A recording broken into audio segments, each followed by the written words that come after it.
Hello guys, welcome back to back my YouTube channel. स्वागत है दोस्तों आज की वीडियो में हम बात करेंगे जो सीडीपी बाल विकास जो कि प्राइमरी एंड जूनियर जो कि सीटेट का काफ़ी इंपॉर्टेंट प्रश्नों का एनालिसिस करेंगे। जो कि जितने भी प्रश्न मैं लिया हूँ सभी प्रश्न एक से अधिक बार पूछे गए प्रश्न हैं, एनालिसिस प्रश्न हैं। तो सभी प्रश्नों को देखेंगे और बताएंगे आप कि कितने प्रश्नों को सही कर ले रहे हैं।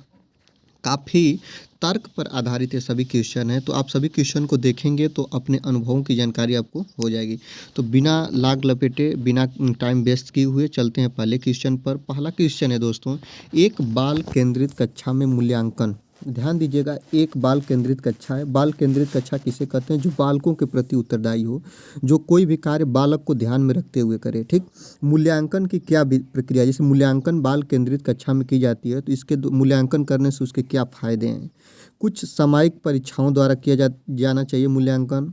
बी ऑप्शन है कि लिखित वस्तुनिष्ठ परीक्षाओं द्वारा किया जाना चाहिए, बिल्कुल नहीं किया जाना चाहिए। और मूल्यांकन को सीखने की प्रक्रिया का अभिन्न अंग मानना चाहिए। आपको बता दूं दोस्तों, बच्चे को कहीं भी कभी भी बार बार मूल्यांकन करके बार बार परीक्षा करा के बोरिंग में नहीं महसूस कराना है। तो बाल केंद्रित कक्षा में मूल्यांकन आप क्यों करेंगे? मूल्यांकन आप करेंगे तो ये नहीं ग्रेड बांटने के लिए नहीं, बच्चों को उसके समझदारी के अनुसार छांटने के लिए मूल्यांकन कभी नहीं करेंगे, उसको पुरस्कृत करने के लिए नहीं करेंगे। आप केवल टू केवल मूल्यांकन इसलिए करेंगे कि आप मूल्यांकन करके देखेंगे कि बच्चा क्या सीख रहा है, क्या नहीं सीख पा रहा है। तो जो चीज़ें नहीं सीख पा रहा है उसको सिखाने के लिए एक अलग प्रकार की आप तैयारी करेंगे, एक अलग प्रकार की योजना बनाएंगे। तो दोस्तों, मूल्यांकन बाल केंद्रित कक्षा में सीखने की प्रक्रिया का एक अभिन्न अंग है, जो कि ये वाला ऑप्शन नंबर डी आपका क्या हो जाएगा? करेक्ट हो जाएगा। बच्चे को कभी भी मूल्यांकन करके उसको मूल्यांकन के आधार पर तेज बच्चे को आगे और कमज़ोर बच्चे को पीछे नहीं बैठाना है। ऐसी चीज़ों को कभी नहीं करना है। तो मूल्यांकन को केवल मूल्यांकन इसलिए किया जाना चाहिए कि उसके द्वारा आप देख सकें कि बच्चे क्या नहीं सीख पा रहे हैं। तो क्या नहीं सीख पा रहे हैं उसको, उसके प्रति एक नई योजना बनाई जाए और सफल शिक्षक की यही पहचान होती है। दोस्तों, अगला देखेंगे। अगला है कि निम्नलिखित में से क्या सृजनात्मकता वाले विद्यार्थी की विशेषता नहीं है? दोस्तों, यहाँ पर देखिएगा नहीं है कहा है, तो उनकी समस्या को सुलझाने का कौशल उच्च कोटि का होता है। यह तो सृजनात्मकता वाले विद्यार्थी की पहचान है कि उनकी जो समस्या को सुलझाने की इनकी जो अनुभव होता है वो उच्च कोटि का होता है। वे विभिन्न तरीकों से समस्याओं का समाधान करते हैं। ये भी बात सही है कि यह तो एक सृजनात्मकता मतलब प्रोग्रेसिव क्लासरूम के एक प्रोग्रेसिव स्टूडेंट की पहचान है कि वह किसी भी समस्या का समाधान विभिन्न तरीके से कर सकता है। उनमें नए विषयों को सीखने की जिज्ञासा कम होती है। ऐसा नहीं होता है दोस्तों, जो सृजनात्मकता वाले विद्यार्थी होते हैं उनमें नए विषयों को सीखने की जिज्ञासा जो होती है वह अधिक होती है या ज़्यादा होती है। और डी है कि वे अक्सर नए विचारों और नए विचारों के साथ आते हैं। ये तो बात सही है और ये भी बात सही है, ये भी बात सही है। लेकिन इसमें पूछा है कि विशेषता नहीं है दोस्तों, तो विशेषता नहीं है का नहीं होगा आंसर। जो गलत का गलत ही होगा। इनमें नए विषयों को सीखने की जिज्ञासा कम होती है, ऐसा होता नहीं है। इसलिए ऑप्शन नंबर सी आपका करेक्ट आंसर हो जाएगा। आगे देखेंगे, आगे है यहाँ पे कि माध्यमिक स्तर की एक कक्षा में शिक्षकों को क्या करना चाहिए। माध्यमिक स्तर की एक कक्षा है और उसमें शिक्षकों को क्या करना चाहिए। ऑप्शन नंबर ए है कि अध्ययनकर्ताओं की आवश्यकताओं के अनुसार अनुकूलन करने के लिए तैयार रहें, अपने ध्यान मुख्य रूप से उच्च उपलब्धि प्राप्त करने वाले पर केंद्रित करें और कक्षा में अध्ययनकर्ताओं की विविधता को अनदेखा करें और मूल्यांकन के लिए केवल मानकीकृत तरीके का उपयोग करें। मूल्यांकन मानक के तहत नहीं करेंगे किसी भी बच्चे का, ये बात गलत हो गई। कक्षा में अध्ययनकर्ताओं की विविधता को अनदेखा नहीं कर सकते हैं। विविधता को एकता में, विविधता को एक अपने बच्चों को सिखाने की उपलब्धि के रूप में लेंगे। विभिन्न शैली, विभिन्न पृष्ठभूमियों से जो बच्चे आएंगे उसको आप ऐसे नहीं लेंगे कि यह इस शैली का है या यह, जैसे महाराष्ट्र का बालक हो, गुजरात का बालक हो, तो उसको विविधता को एकता के रूप में लेंगे। यह संविधान में भी है, ये आपका एनईपी 2009 में भी ये बात कही गई है कि विविधता को आप एकता के रूप में लेंगे, ना कि इसको कठिनाई के रूप में या किसी भी, इसको अनदेखा आप नहीं कर सकते, इसको अनदेखा आप कभी भी नहीं कर सकते। अपना ध्यान मुख्य रूप से उच्च उपलब्धि प्राप्त करने पर केंद्रित करना, कभी भी आप कक्षा में उच्च उपलब्धि वाले विद्यार्थियों के ही तरफ ध्यान नहीं कर सकते हैं दोस्तों। तो आपका करेक्ट आंसर हो जाएगा कि अधिगमकर्ताओं की आवश्यकताओं के अनुसार अनुकूलन करने के लिए तैयार रहें। बच्चा जैसा कहे, बच्चा जिस तरह पढ़ना चाहे उस तरह अपने आप को आप ढालिए। यही एक माध्यमिक स्तर की कक्षा के शिक्षकों की या प्रोग्रेसिव शिक्षक की पहचान है दोस्तों। आगे देखेंगे 4 है कि अभिकथन। आदर्शन कह रहा है कि किसी संप्रत्यय को पढ़ाते समय एक शिक्षिका को अपने विद्यार्थियों को विपरीत दृष्टांतों एवं उदाहरणों पर विचार मंथन करने के लिए प्रोत्साहित करना चाहिए। बात तो सही है कि किसी भी संप्रत्यय को पढ़ाने के लिए बच्चों को अगर उसका उदाहरण देंगे तो उदाहरण पाकर बच्चा आसानी से उस चीज़ को सीख जाएगा। और इसका जो तर्क क्या कह रहा है कि गैर उदाहरण और संप्रत्यय को समझने में कोई भूमिका नहीं निभाते हैं बालक, ऐसा होता नहीं है दोस्तों। इसलिए जो अभिकथन है, अभिकथन तो सही है कि किसी भी बात को आप बताएंगे और बताने के बाद अगर आप उस बात के उदाहरण देंगे तो लड़का आसानी से सीख जाएगा, या पहले उदाहरण देकर उस बात को बताएंगे तो लड़का आसानी से सीख जाएगा। और तर्क जो कह रहा है कि गैर उदाहरण संप्रत्यय को समझने में कोई भूमिका नहीं निभाते, ऐसा तो है नहीं दोस्तों, संप्रत्यय को समझने में अपनी भूमिका निभाते हैं। इसलिए जो तर्क है वो गलत हो गया। तो मतलब मेरे कहने का यही है दोस्तों कि अभिकथन ए सही है लेकिन आर क्या है, गलत है। तो ऑप्शन नंबर सी में देखिए ए सही है लेकिन आर क्या है दोस्तों, गलत है। आप अपने अनुसार देखिए, हमारे कहने से आप नहीं करते, आप खुद ब खुद देखिए कि किसी संप्रत्यय को पढ़ाते समय शिक्षिका उदाहरण देगी तो उदाहरण देने में बच्चे को अधिक जानकारी होगी, या बच्चे उसके उदाहरण को आसानी से समझ लेंगे, उस बात को आसानी से अपने जीवन में ढाल लेंगे। लेकिन गैर उदाहरण संप्रत्यय समझने को कभी भी, जैसे कि मान लीजिए किसी भी वीर रस की बात कही जा रही है और वीर रस में अगर बात पढ़ाई जा रही है झांसी वाली रानी की, तो अगर उसमें भगत सिंह का विचार देंगे तो क्या है, गलत होगा, कभी नहीं गलत होगा। तो इसलिए ये सही है लेकिन आर क्या है दोस्तों, गलत है। आगे देखेंगे क्वेश्चन नंबर 5 है कि बच्चे अपने समाज की जानकारी, कौशल, मूल्य, रीति रिवाज केवल औपचारिक तरीकों से सीखते हैं। और तर्क दिया है कि समाजीकरण एक सरल और रैखिक प्रक्रिया है जो सुनियोजित तरीके से होती है। देखिएगा, एक मिनट इसमें भी सोचिएगा। आदर्शन कहा है कि बच्चे अपने समाज की जानकारी, कौशल, मूल्य, रीति रिवाज केवल औपचारिक तरीके से सीखते हैं। नहीं दोस्तों, औपचारिक और अनौपचारिक दोनों तरीके से बच्चे सीखते हैं। जैसे मान लीजिए कि औपचारिक का मतलब हुआ कि बच्चे को पढ़ाया जाएगा कि समाज में कैसे रहा जाता है, ऐसा तो है नहीं। बच्चे देखते देखते, दूसरे का अनुकरण करते करते या समाज में रहते रहते तो अनौपचारिक और औपचारिक दोनों तरीके से कर लेते हैं, तो ऐसा तो होगा नहीं। तो ये कथन क्या है दोस्तों, गलत है। अगला देखिएगा, तर्क कह रहा है कि समाजीकरण एक सरल और रैखिक प्रक्रिया है जो सुनियोजित तरीके से होती है। ये तो बात सही है यहाँ तक कि समाजीकरण एक सरल और रैखिक प्रक्रिया है, लेकिन यह सुनियोजित तरीके से होती है, तो बात गलत है। ऐसे क्यों गलत है कि मतलब समाजीकरण, सोशलाइजेशन पहले से क्लियर होता है कि बच्चा ऐसे करेगा वैसे करेगा। किसी की समाजीकरण अलग तरीके से होगी, किसी की समाजीकरण अलग तरीके से होगी। समाजीकरण की भी विभिन्न प्रकार हैं, जैसे कि मान लीजिए वहाँ पे प्राथमिक समाजीकरण और द्वितीयक समाजीकरण जैसे विद्यालय से हो गया, और इसके बाद परिवार से हो गया। प्राथमिक समाजीकरण के उदाहरण जैसे परिवार हो गए, द्वितीयक समाजीकरण के उदाहरण जैसे विद्यालय हो गए। तो समाजीकरण एक सरल रैखिक प्रक्रिया है जो एक सुनियोजित तरीके से होती है, ये भी बात गलत है। तो ए और B, both A and B to false. यहाँ पे देखिएगा ए और आर दोनों गलत हैं, यहाँ पे ऑप्शन नंबर डी आपका सही हो जाएगा। आगे देखिएगा, दिया है कि जीन पियाजे रचनावाद क्या प्रस्तावित करता है। जीन पियाजे का रचनावाद क्या प्रस्तावित करता है कि बच्चे संज्ञानात्मक विकास के 4 चरणों में मुख्यतः किस प्रकार प्रगति करते हैं।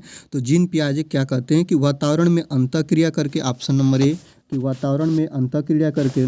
बी है कि अपने से ज़्यादा ज्ञान वाले व्यक्तियों के साथ सामाजिक अंतःक्रिया करके और दूसरों का अनुसरण करके इनामों की प्रत्याशा। कभी भी बच्चा इनाम से नहीं उत्प्रेरित होगा, इनाम की तरफ बच्चे को कभी भी उत्प्रेरित नहीं करना, ये बात गलत हो गई। दूसरों का अनुसरण करके या समाज से अनुकरण करके सीखता है बच्चा, कौन बताते हैं, स्कैनर बताते हैं। तो यह तो बात कही गई है जीन पियाजे के बारे में। अपने से ज़्यादा ज्ञान वाले व्यक्तियों के साथ सामाजिक अंतःक्रिया करके, आप देखिएगा सामाजिक बात आ जाए, सांस्कृतिक बात आ जाए, समूह में बात आ जाए, तो यहाँ पे हो जाएंगे आपके वाइगोत्स्की। तो वाइगोत्स्की की बात तो कहा नहीं है, तो एक बच्चा ऑप्शन वातावरण से अंतःक्रिया करके, स्वयं से क्रिया करके बच्चा सीख जाता है। जीन पियाजे का रचनावाद ये कहता है, option number A correct answer हो जाएगा। आगे देखिएगा, लेव वाइगोत्स्की के सिद्धांत के अनुसार बच्चों के संज्ञानात्मक विकास में क्या महत्वपूर्ण है। तो लेव वाइगोत्स्की क्या कहते हैं, ये मनोवैज्ञानिक है, महान मनोवैज्ञानिक लेव वाइगोत्स्की सामाजिक, सांस्कृतिक और एक सरल तरीके से, सामूहिक तरीके से आपस में बांट कर, ऐसी बात कहीं भी आ जाए तो लेव वाइगोत्स्की की बात आप देखिएगा, अनुकूलन तो होगा नहीं, सजा बच्चे को देना नहीं है, परिपक्वता ये इनका तो है ही नहीं। और सांस्कृतिक उपकरण, दोस्तों बात मैं आपसे बार बार कह रहा हूँ कि लेव वाइगोत्स्की हो, समाज के बारे में हो, बच्चे का समूहीकरण हो, बच्चा आपस में आनंदमय तरीके से सीखता हो, वहाँ पे सांस्कृतिक उपकरण के बारे में कहते हैं लेव वाइगोत्स्की। ये सिद्धांत के अनुसार बच्चों के संज्ञानात्मक विकास में महत्वपूर्ण है सांस्कृतिक उपकरण। ये बात ध्यान रखिएगा और इसको आप याद भी रखिएगा। जीन पियाजे लेव वाइगोत्स्की में प्रमुख अंतर क्या है, सिद्धांत बताइए। आप लोग देखिए, पियाजे ने संज्ञानात्मक विकास में भाषा की भूमिका पर बल दिया है, वाइगोत्स्की ने सीखने में वंशानुगत क्षमताओं के प्राथमिक को महत्व दिया है। ये तो आपको होने ये भी नहीं होगा, क्योंकि वाइगोत्स्की नहीं दिए हैं, ये चामोस्की दिए हैं कि बच्चा वंशानुगत क्षमता होती है, जन्म से ही उसमें भाषा सीखने की क्षमता होती है। वाइगोत्स्की ने रचनात्मक विकास में संस्कृत की भूमिका पर बल दिया, ये तो सही है। यहाँ पे देखिएगा, पियाजे ने इस बात पर बल दिया है कि बच्चे खुद से दूसरों की मदद से क्या कर सकते हैं, ऐसा नहीं है, बच्चे अंतःक्रिया करके सीखते हैं, ऐसा बात कहा गया है। तो ऑप्शन नंबर सी आपका करेक्ट आंसर हो जाएगा। आगे देखिएगा, दिया है, कैरोल गिलिगन ने लॉरेंस कोहलर वर्ग के नैतिक विकास के सिद्धांत की समालोचना करते हुए तर्क दिया कि पुरुष की नैतिकता का आधार डाट डाट है, जबकि स्त्रियों की नैतिकता का आधार डाट डाट है। यहाँ पर देखिएगा, त्याग भलाई तो होगा नहीं, यहाँ पे त्याग तो होगा नहीं, यहाँ भी त्याग भलाई होगा नहीं, क्योंकि जैसे देखिएगा, पुरुषों की नैतिकता का आधार भलाई है और जबकि स्त्रियों की नैतिकता का आधार त्याग है, ऐसा तो होगा नहीं। त्याग वाली बात तो एक दूसरे से रिलेशनशिप बन नहीं रही है, रिलेशनशिप बनना है न्याय, देखभाल और न्याय में, ध्यान दीजिएगा। तो कौन न्याय करेगा और कौन देखभाल करेगा, इसी में आपको सेट करना है। तो देखिएगा, कैरोल गिलिगन ने लॉरेंस कोहल वर्ग के नैतिक विकास के सिद्धांत की समालोचना करते हुए तर्क दिया है कि पुरुषों की नैतिकता का आधार क्या होना चाहिए। यहाँ पे देखिएगा, पुरुषों की नैतिकता का आधार जो है वह न्याय होना चाहिए, और महिलाओं की नैतिकता का आधार क्या होना चाहिए, देखभाल। महिलाएं घर पर रहती हैं, वे बच्चों को, बुजुर्गों का, बड़े लोगों का देखभाल करने का कार्य करती हैं। तो ऑप्शन नंबर ए आपका करेक्ट आंसर हो जाएगा, ये बात ध्यान रखिएगा। आगे देखिएगा, राष्ट्रीय शिक्षा नीति 2020 सामाजिक आर्थिक रूप से वंचित समुदायों से आने वाले विद्यार्थियों के अवधारणा के लिए प्रस्तावित करती है। क्या प्रस्तावित करती है, क्या कहती है राष्ट्रीय शिक्षा नीति 2020? रट कर सीखना, इस पर जोर देती है कि पाठ्यचर्या व मूल्यांकन का मानकीकरण करना, प्रदर्शन उन्मुख परीक्षण करना और संदर्भित व अर्थपूर्ण पाठचर्या। अगर इसको आप देखेंगे दोस्तों, कोई भी मनोवैज्ञानिक ऐसा नहीं कहता है, या कोई भी एनईपी हो गई, या कोई भी ऐसा सुझाव नहीं दिया गया है कि रट कर सीखना, बच्चे को जोर दिया जाए, बच्चे को रटाया जाए, बच्चे को दोहराया जाए, ऐसा कहीं भी नहीं कहा गया दोस्तों। ऑप्शन नंबर ए बिल्कुल गलत होगा। ठीक, पाठ्यचर्या व मूल्यांकन का मानकीकरण नहीं कर सकते, एक मानक बनाकर बच्चे को नहीं पढ़ा सकते कि बच्चे को केवल टू केवल आज इतना ही बताना है कि भारत के प्रधानमंत्री का ये नाम है, ये नहीं बताना है कि भारत के चौथे प्रधानमंत्री हैं। ऐसे मानक के तहत नहीं पढ़ाना है बच्चे को। पाठ्यचर्या का मूल्यांकन तो आप कर सकते हैं, मान ले रहे हैं कि कर सकते हैं, लेकिन मानक आप नहीं बना सकते हैं कि पाठ्यचर्या का मानक यही होना चाहिए, बस इतना ही बच्चे को पढ़ाया जाए कि 2 + 2 = 4, 2 + 3 = 5 कभी नहीं बताया जाएगा। तो मानकीकरण आप कर ही नहीं सकते हैं। प्रदर्शन उन्मुख परीक्षण और संदर्भित व अर्थपूर्ण पाठ्यचर्या, अगर आप देखेंगे सी और डी को अगर आप सही मान रहे हैं दोस्तों, तो देखिए सी और डी में सबसे बढ़िया आपका जो आंसर होगा संदर्भित व अर्थपूर्ण पाठ्यचर्या, ऑप्शन नंबर डी आपका करेक्ट आंसर हो जाएगा। आयोग ने भी इसी को माना है, ये बात ध्यान रखेंगे। आगे देखिएगा, लेखन वैकल्य वाले विद्यार्थियों का सफल समावेश सुनिश्चित करने के लिए यह महत्वपूर्ण है। लेखन का मतलब होता है लिखना, और वैकल्य मतलब उसमें क्षमता न हो, अक्षमता हो। लेखन की अक्षमता हो मतलब लिखने में वह निपुण न हो बालक, तो उसके सफल समावेशन के लिए आप क्या कर सकते हैं।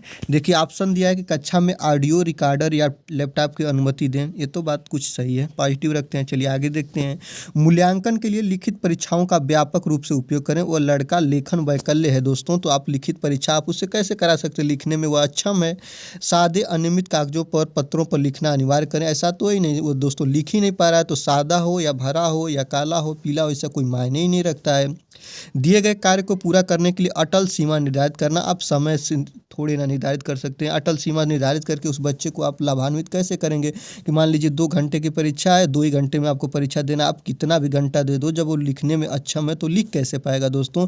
डी आपका इनकरेक्ट हो गया, सी आपका इनकरेक्ट हो गया, बी आपका इनकरेक्ट हो गया। तो इस आधार पर कह सकते हैं कक्षा में जब वो लिख नहीं पाता है तो ऑडियो रिकॉर्डर या लैपटॉप आप उसको देंगे तो लैपटॉप की तरफ से डिजिटल तरीके से पढ़ लेगा या पढ़ने में उसके लिए मददगार होगा। ऑप्शन नंबर ए आपका करेक्ट हो जाएगा।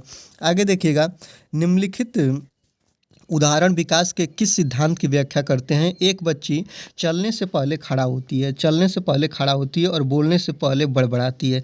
मतलब ये हुआ दोस्तों कि ऑप्शन पहले देखते हैं, विकास क्रमबद्ध होता है। बात तो कुछ सही है कि सबसे पहले वो चलने से पहले इसी का देखिएगा, जब जो भी प्रश्न आप देखिएगा तो प्रश्न से आपको भाव मिलेगा कि चलने से पहले वह क्या करती है। चलने से पहले वह नीचे रेंगती है, रेंगने के बाद वो धीरे धीरे बैठना स्टार्ट करती है, बैठने स्टार्ट करने के बाद धीरे धीरे खड़ा होती है, खड़ा होने से बाद फिर वह चलने लगती है। बोलने से पहले क्या होता है, पहले बड़बड़ाती है, फिर इसके बाद वह एक वर्ड बोलती है, इसके बाद वो एक शब्द बोलती है और इसके बाद वो 2 शब्द बोलना स्टार्ट करती है, उसके बाद वो वाक्य बोलना स्टार्ट करती है। तो किसको दर्शाता है दोस्तों, वह क्रमबद्ध को दर्शाता है कि मतलब एक क्रमबद्ध एक निश्चित तरीके से वो काम को कर रही है। आगे देखते हैं, विकास का क्रम सिर से पैर की ओर होता है, विकास अव्यवस्थित होता है, विकास केंद्र से हाथ पैर की तरफ होता है, ऐसा होता नहीं, सब इनकरेक्ट हैं। और विकास एक क्रमबद्ध तरीके से होता है। दोस्तों आज की वीडियो में बस इतना ही। 12 क्वेश्चन में आपका कितना क्वेश्चन सही हुआ अब आप हमको कमेंट बॉक्स में ज़रूर बताइए। चलिए मिलते हैं अगले वीडियो में, तब तक के लिए धन्यवाद। देखते रहिए अभिषेक एकेडमी और रिक्वेस्ट करेंगे कि चैनल पर नए हैं तो चैनल को सब्सक्राइब करिए, बेल आइकन को प्रेस करिए।